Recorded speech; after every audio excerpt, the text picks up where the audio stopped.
After we have our slab rolled out, we are ready to turn this into a cylinder. I love using slabs because it's easy to turn something flat into something three-dimensional. It is really helpful to have a cylindrical form to help maintain the shape of your cylinder. I have a stainless steel water bottle that I'm going to use. You want to wrap your form in a paper towel so your clay doesn't stick. And then I am going to use this form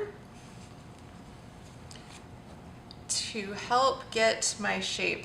My form is actually a little bit smaller than the size that I want to make my slab, but that's okay. Also, I'm going to rotate this so that the paper towel seam is not on the seam here to make it easier for myself.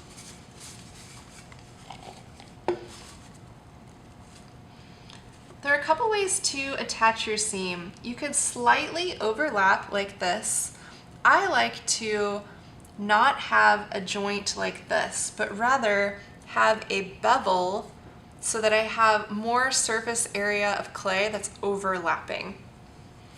I'm going to use my sculpture tool or my sgraffito tool and cut this edge at an angle.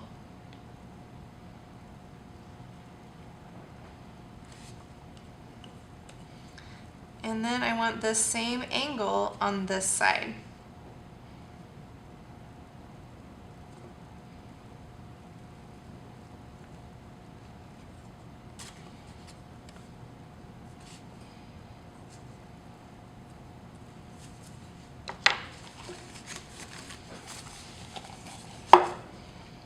Because my clay is really soft, I don't have to slip and score a lot, but just slip and score a little bit.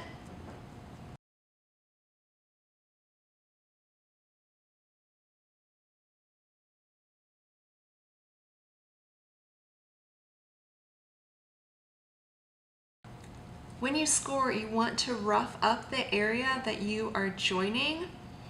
If I just score and have really fine, faint lines like this,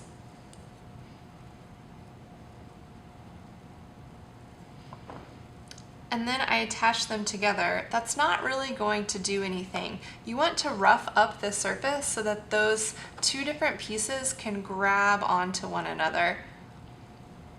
However, don't make this so messy that you're going to be altering your shape.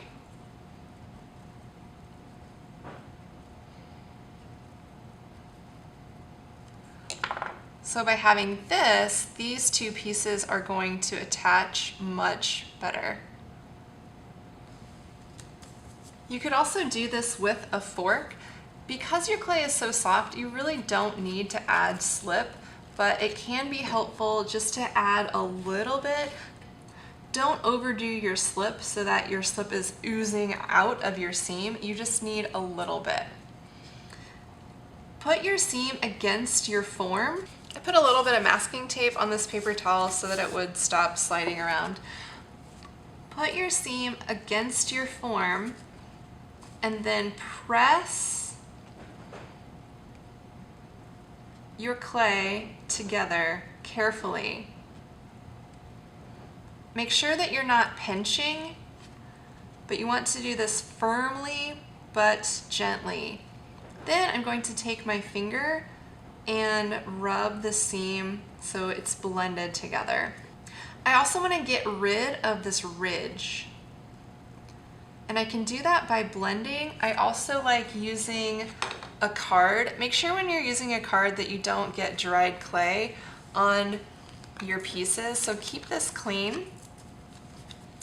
I like the cards because you can kind of bend them in your hand, and then I'm going to push the seam against my form.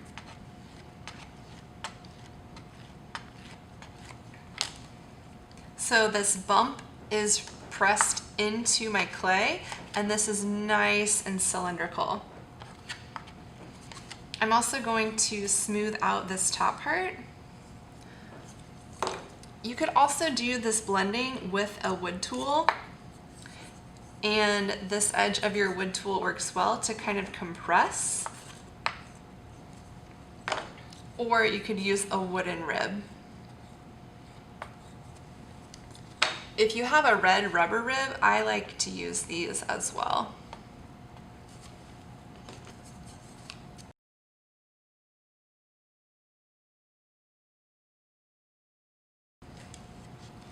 You could also use a paint bottle to do this. This is a little small, but again, it does help when you apply the pressure to get that seam smoothed out. If you can find something like this is a little bit too big. So next, I want to make sure that I am treating this really gently.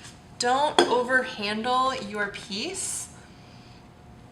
In fact, if you have it on a board or on your canvas, in fact, if you're working on your canvas, you can just rotate your piece. But I'm looking to make sure this is as cylindrical as possible.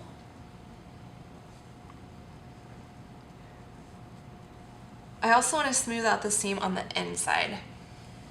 To smooth out the seam on the inside, I'm going to use either the pad of my finger. Again, make sure your finger is clean. I like to have a wet paper towel next to me to wipe my fingers off if I need to, but keep your hands clean. Use the pad of your finger to blend this seam, and I'm blending this direction. So I have this piece that I am blending this way, and then this outside piece I blended this way. So this is going to create a good seam. A wood tool is also really helpful to smooth out your seam.